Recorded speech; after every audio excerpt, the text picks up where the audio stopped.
Hey, welcome everybody, welcome to Focus Physio Live video. We're very privileged to have Tim Branston all the way from Wollongong. So Tim runs the running lab. It's a running clinic, it's a foot clinic, we just want to get feet stronger. So thanks very much for coming all the way to Dunedin. It's beautiful, weather's fine, it's been fabulous. Great weather for a running course today. We've just got a few questions to ask you today. So the first one is, everyone runs, but not everyone runs well. How do you bring awareness that they're good and not so good ways of running? For me, I don't believe there's one way to run, and I think if we box everyone in the same category and say everyone needs to do this or this, is that we run into trouble. Whether we say everyone should be a forefoot or midfoot striker or whatever it might be. We're all different shapes and sizes, so there are going to be differences. But one thing I do say is there's many ways not to run. And probably the biggest thing I want people to appreciate is that when they run 5Ks, they're going to take about 5,000 steps. And so what I say with that, that's 5,000 repetitions. Now, if we're in a gym and we're going to do 5,000 repetitions, they better be bloody good or we're going to run into problems.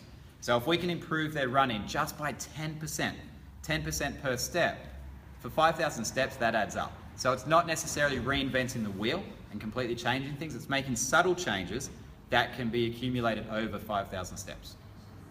Cool. Second question. So what are your thoughts on orthotics? So those that sell in supermarkets, they talk about on TV, I'm walking on a cloud type orthotics, as opposed to orthotics made by podiatrists.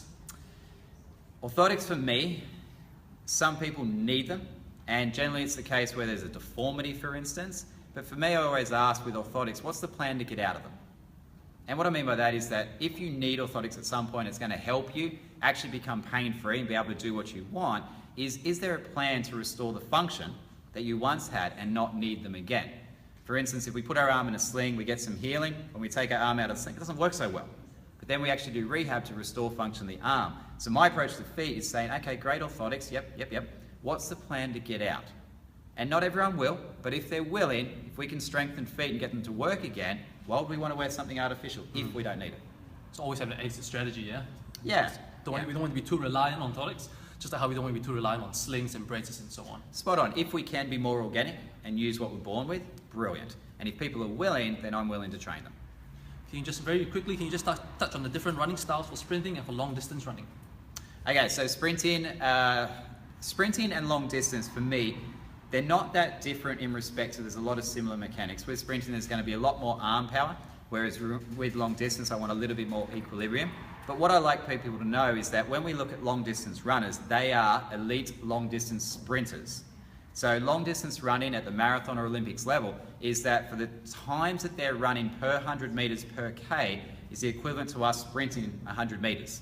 The world record in the marathon was just broken and he ran 17.3 seconds per 100 meters. 420 times with no rest, and the mechanics of that are much closer to sprinting than they are for any of us that are going to run 30 or 40 seconds per 100 meters. And generally when we're running 30 or 40 seconds per 100 meters is that if we have too much hip drive, we end up with a lot of overstriding. And for me, that's one of the biggest devils of running is overstriding. So then people say, well, do I have to take shorter steps? And then we think, well, what's short and what's long? So for me, one of the biggest things with running is that we want to run quiet and we want to run smooth. Now those two things alone, just running quietly and smooth, can help tidy up a lot of things without being too complex. I hope that answers your question. Definitely. Thank you very much, Ray, once again for coming all the way down from Wollongong to run your running course. It's been a pleasure. Thank you. Appreciate you getting me down here, and I'm sure I'll be back. Till next time. Thank you very much.